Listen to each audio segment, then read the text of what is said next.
Assalamualaikum warahmatullahi wabarakatuh. Di sini saya akan menjelaskan tentang perlawanan petani terhadap kolonial.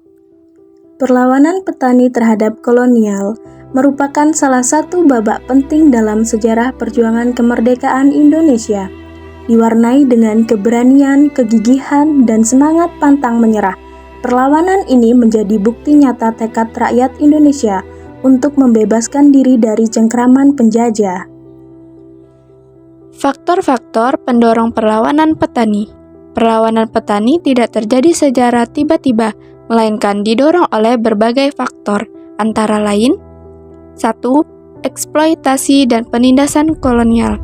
Belanda menerapkan sistem tanam paksa dan politik etis yang mengeksploitasi dan menindas rakyat, terutama petani.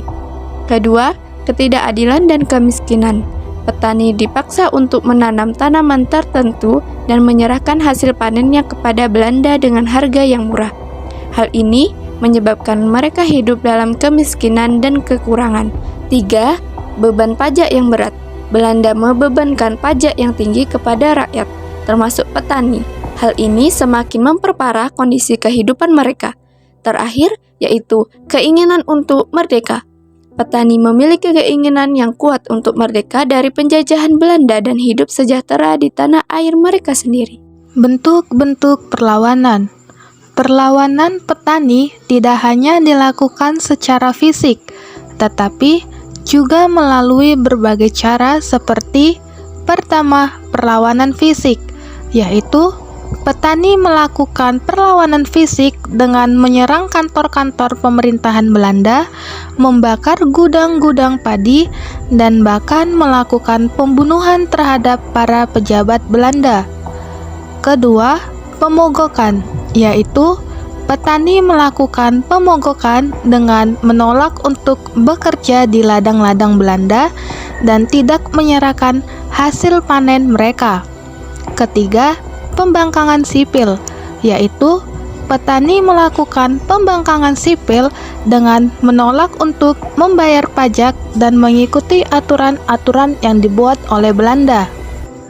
Keempat, perlawanan kultural, yaitu petani melakukan perlawanan kultural dengan melestarikan budaya dan tradisi mereka sendiri yang dilarang oleh Belanda. Tokoh-tokoh perlawanan petani terhadap kolonial.